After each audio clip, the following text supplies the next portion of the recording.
Russian air attacks on the Ukrainian targets continue, while the Ukrainian side is emphasizing how much they have become successful in deflecting those attacks with their own electronic warfare. The Ukrainians are also attacking Russian targets with drones and probably missiles, while the Ukrainian GUR, the military intelligence, is giving us some estimates about how many troops the Russians can recruit monthly to make up for their losses. We'll talk about this as well as about the developments along the front line in the situation report about the war in Ukraine.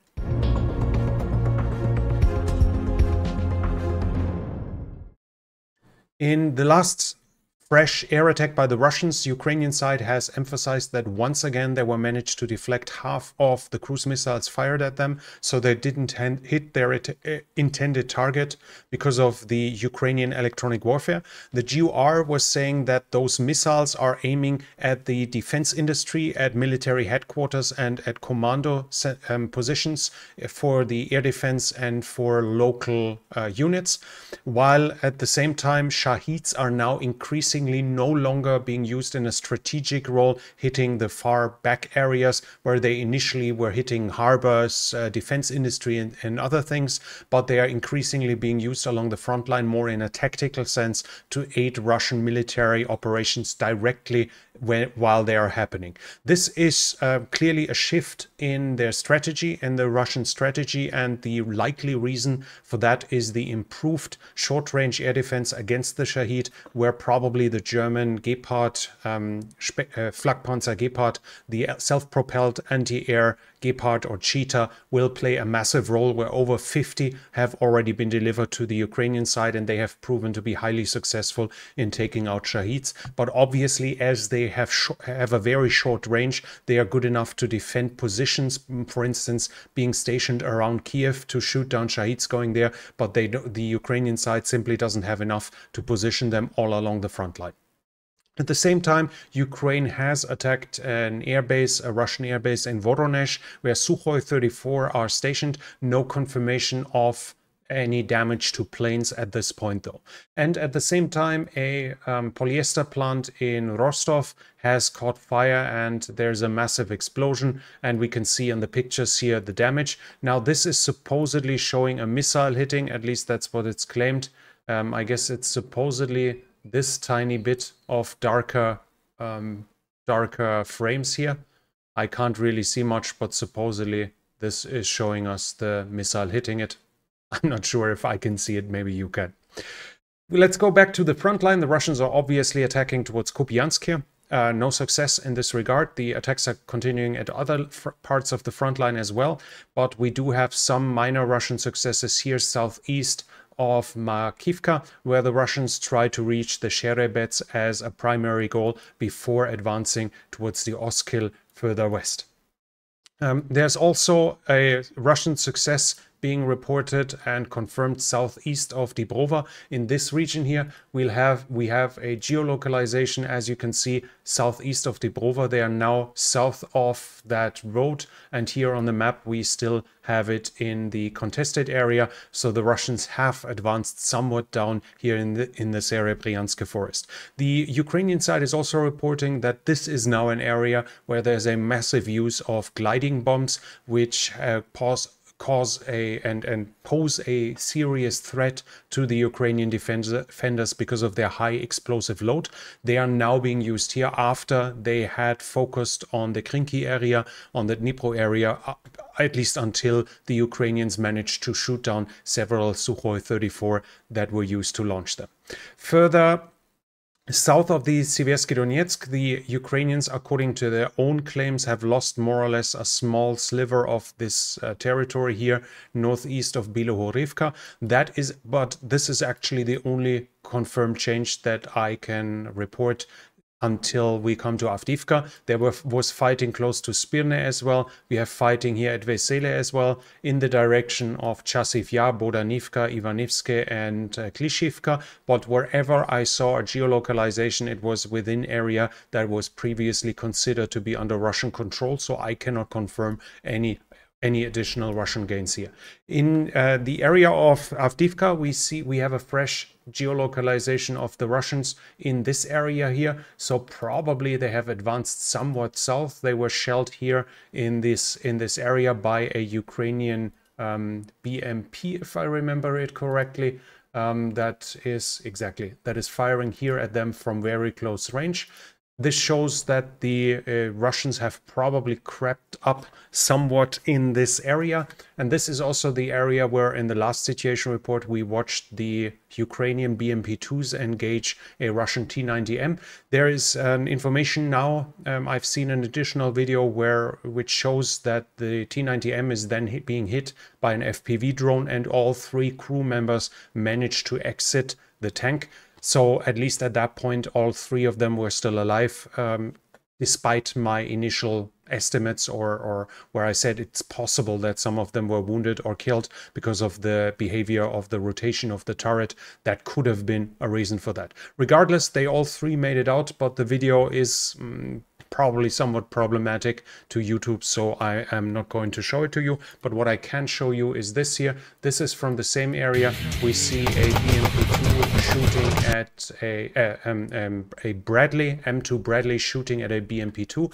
According to some claims, there was still crew on board and infantry on board, but I do not see any proof, and it doesn't make any sense that the infantry stayed there, especially after it already got engaged before that. Usually that's at the very least, that's the point where you disengage. So it seems that this BMP-2 was already abandoned at a previous point, and the M2 is simply taking it out, making sure that the Russians can't use it again, even though I don't have full proof that there wasn't actually humans on board anymore.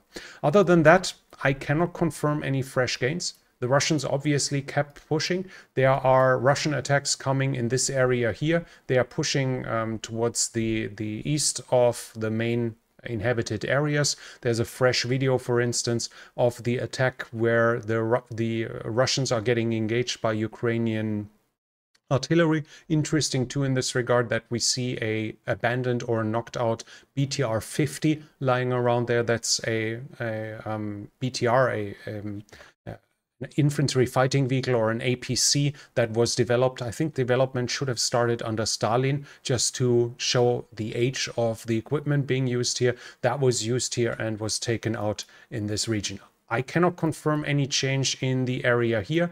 I also can't confirm any fresh changes towards Pervomaiske. We do have some minor Russian success here, though, in the area from Marinka in the direction of Georgiivka. Here, the Russians advanced are confirmed a tiny bit. Here we have it, a tiny bit to the west. As you can see, this is the road making a connection here, like an O, and they have been spotted here. So they probably advanced by roughly 100 meters in this direction. Vuhledar, further south, no change to be reported. At the oblast border, fighting seems to intensify again. We have fighting reported from the direction of Novomayorsk, Novodonetsk, and in the direction of Staromayorsk from the west. So the usual areas of attack, the usual alleys of attack, up here, and to the east along the ridge line towards Staromayorsk. No change in territory can be confirmed, though. I also have no change in territory south of Orikhiv. The fighting is continuing. The Russians are claiming they are creeping closer towards Robotine, but as of now I cannot confirm that they have actually had some success. When we go further west to the Dnipro, there both sides actually are getting problems with the freezing Dnipro, as the Ukrainians increasingly have trouble supplying Krinky here, but they aren't the only one who need water to supply on islands west of Oleshki, on islands close to Holapristan. Here at several of those islands inside in the Dnipro, Russian positions are, and with the water having frozen over, so the boats can no longer be used or have trouble to be used outside of the center of the river. This increasingly causes problem. There are reports from both sides that they have trouble evacuating wounded, resupplying their units. From both sides we hear that they started using drones to try to make up for the loss of capability of supply them on the ground. So the situation there will get more critical, and probably the Ukrainians will have the bigger issue in Krinky, as obviously they have to bring everything over and enough to hold back the Russians that continue to push towards Krinky. I cannot confirm any fresh change in territory here. I have fresh geolocalizations about the area, but neither of them, not one of them, is inside that area where we consider the Ukrainians to have been so far. So we have some here, we have some here, and we have some to the northeast, but none of it in the center part where the Ukrainians likely still hold their positions. Overall, as I said in my last video, the Ukrainians are reported, let's put it this way, that a A50 and an Ilyushin 22M were shot down. As of now, it's not completely clear yet. First of all, we have a claim that this isn't an Ilyushin 22M, but it's actually an Ilyushin 22 PP. I think we see the pictures here, yeah. So it doesn't show the usual signs of the Ilyushin 22M. This would be a variant that was made from the Ilyushin 22M into the PP, and it's for electronic warfare. And it's even rarer than the Ilyushin 22M, so the damage should be bigger towards the Russians. Initially, there were some claims that this was a fake picture. It seems to be authentic, though, and the reports are not only were there casualties on board, but the plane lost 2 of its 4 engines, which would indicate an explosion to the left or to the right back of the plane, not just perforating this, but also taking out the engines, and that makes it extremely unlikely that this plane will ever fly again, even though it's impressive that it still made it home and managed to do a successful landing. The A50 that was shot down, we also have an article here in Global Security about that plane, where you can see the specifics and especially the rear area of it. The areas where it was shot down was on the Azov Sea, and according to the Ukrainians, the A50 was used for obviously aerial surveillance, but it's likely that it's also being used to guide S-300 and S-400 after their launch, to use them to their fullest extent of range, as the A50 can take over control of those missiles. But as of now, it's still perfectly unknown how those planes were being shot down. From the Ukrainian side, where the planes were hit is outside the range of Patriot, at least for the Ilyushin 22M. There are some speculations, and it actually seems to be possible that the Ilyushin 22 was hit by Russian air defense after they panicked. That is at least a theory that seems to be the most convincing to me as of now, that the Ukrainians somehow managed to take down the A50, and after that they panicked to a degree that the air defense activated, that the Kerch bridge was expected to be struck, and so the Russian air defense opened fire on a target that might have used its electronic warfare and thus be less easy to identify, and this led to the Ilyushin being hit. Whatever it was, the facts aren't clear. The Russians say it was friendly fire, but we've seen it in the past that the Russians claim it was their own mistake, while it was actually capabilities from the Ukrainians. For whatever reason, the Russian side seems to believe it's smarter to say we are stupid and we make a lot of mistakes than our enemy actually knows what he's doing. I guess politics after all, but yeah, whatever. The Ukrainian general staff is saying that the Russians continue to use chemical weapons. They in total claim that they observed 626 cases, 51 of those in January alone.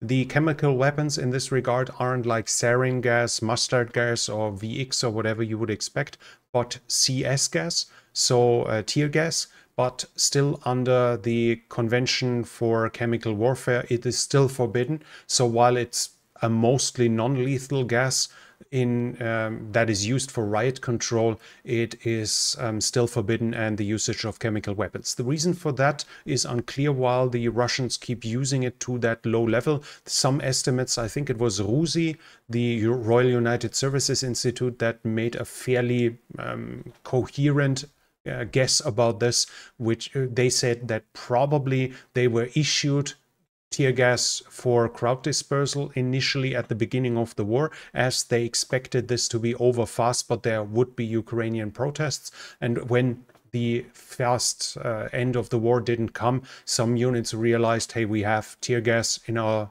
hands, so why not just use it to push the Ukrainians out of their trenches? That seems to be somewhat logical, as we see, while 626 events is a fair big number. If each of them is just one tear gas grenade, that's actually not that crazy much. I don't want to downplay Russian war crimes here, and this would be another one in this regard, but still it makes sense that it's not a widespread use along whole front lines if it's single units deciding to simply use the stockpile they have lying around to help themselves in a tactical position.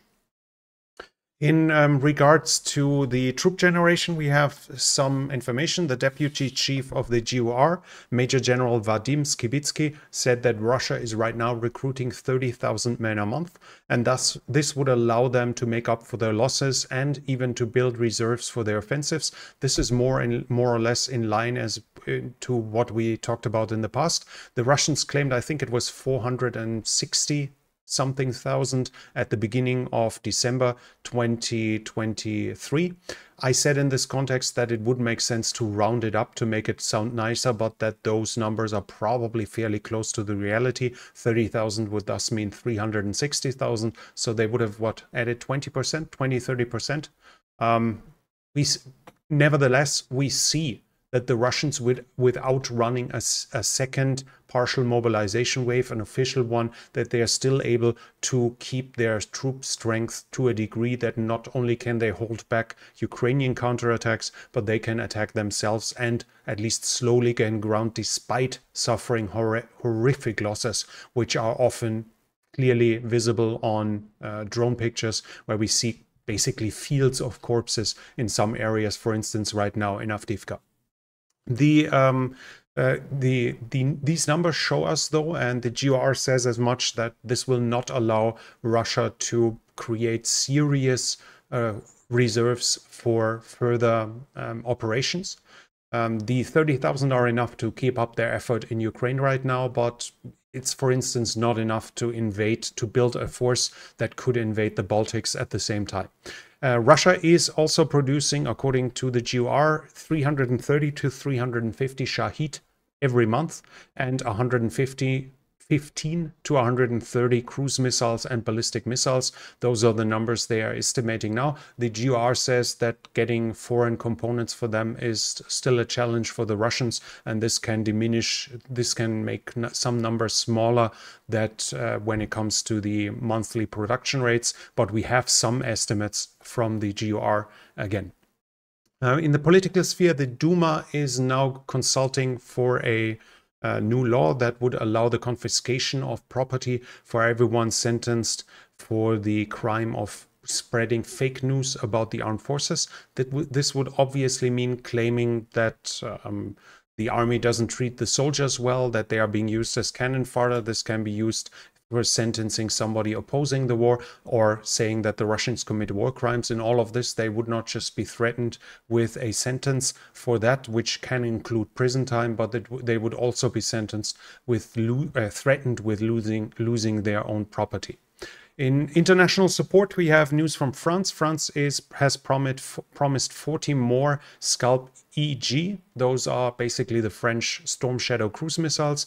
The Dutch and the Denmark is handing over 2 Leopard 2A4 that are freshly refurbished, and they are out of a package that was promised a year ago with 14 Leopard 2A4. The first 2 of them are now combat ready and are being given to Ukraine. The Bulgarian defense minister said Bulgaria is building small arms, light weapons and ammunition, mostly for Ukraine. The majority of their production goes directly or indirectly to Ukraine. And among the weapons delivered or the munitions delivered are 122 and 152 millimeter shells. But Bulgaria also wants to start the production of 105 and 155 millimeters. Those would be the NATO calibers, whereas the first 2 are the Soviet Warsaw Pact calibers, where Ukraine obviously also has a serious shell hunger. But at the same time, Bulgaria has not yet handed over the BTR-60s. According to reports, the payment for the transportation of them is the issue. Okay. And Australia has now ordered from the local subsidiary of Lockheed Martin, so Australian Lockheed Martin, they have now ordered HIMARS missiles that where the production is supposed to be started in 2025. The claim wasn't that those are meant for Ukraine, but this is at least a possibility in regards to the what we see from Australia, that for instance they keep producing Bushmaster and handing them over towards to Ukraine for their fight against the Russian invader. And at the same time, we have a picture here that shows us a Ukrainian Leopard 2A6 that has been hit with anti-tank weapons. Here we have several of those pictures, but at least from those it seems that it's still combat ready despite those hits. Here the wedge armor would have probably done its job. The composite armor here is meant to not add additional strength, but basically lead to heat warheads being fired up or igniting before they hit the main armor, and to make darts from APFSDS tumble and thus not hit perfectly onto the armor behind it, but somewhat sideways, and thus reducing or basically negating their penetrating power. And at least in this regard it seems to have been successful, even though the main effect is towards the front. Nevertheless, that was it from me for now. If you like this situation report, please give it a thumbs up. It really helps with the algorithm. Leave a comment what you think about the current situation and Ukraine's claim for their suddenly successful electronic warfare. Do you think that's legit? And if you're new here, I would like to invite you to subscribe to this channel and hit the bell icon so you don't miss future videos. This channel is only possible because of the support of viewers like you. If you'd like to support the channel, you can do so by the means in the description. Thank you very much to everyone already supporting this channel, and that's it from me for now. Thank you for watching, and I'll be back.